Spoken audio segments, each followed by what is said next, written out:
Salutare și am găsit la Shakes and Fidget. Hai să ne continuăm progresul și să vă arăt ce am mai reușit. Să țin o misiune, ok. Să vă arăt ce am reușit. Cu primul caracter, prima dată. Pe celelalte. Acest caracter am atâta. Și tot...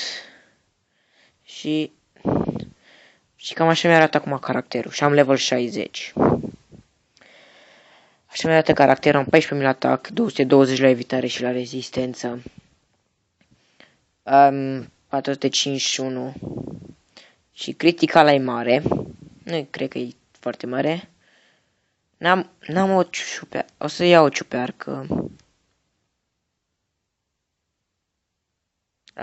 Vom da o misiune micuță. Și vă mai arăt aici. Aici sunt la iepure monstru rău. Am terminat astea două. Aici sunt la bestie. Nu știu dacă am fost și în celălalt episod. Aici am trecut. Sunt la altarul de smarald. Cred că l-am găsit. Pe la levelul 50, cred. Nu mai știu. Ok. Am dat un search. Mi-am ugradat cam tot. Cam așa mi-arată tot. Dar vă arăt ce am reușit să fac. Să fie o prezentare repede. Cu caracterul ăsta mai puțin bani. Ce damage. Ăla-i. Așa mi-arată caracterul la level 32. Gata, mi se ugrada și aia. Mai dăm o misiune. Ok, așa mi-arată caracterul. Mi-a mărit ceva tot. Apărarea e foarte mare. Ok. N-am filme. Să vă mai arăt următorul. Asta e caracterul magician.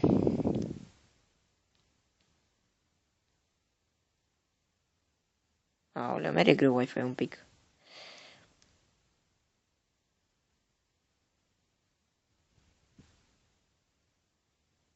Ok, am level 29 cu el și așa mi arată caracterul. Bine, am gradat un pic.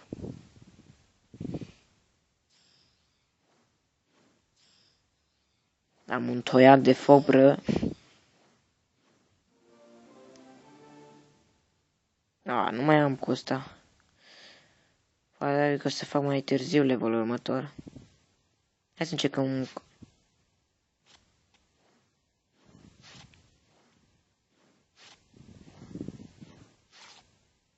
dă damage în penia aia. Nu contează. O să-i dau să se ducă la muncă. Civil mi arăt pe ultimul. Încă mai are. Vă arăt. Sunt la level 21 cu el. Și mi arată caracterul. E slăbuț un pic.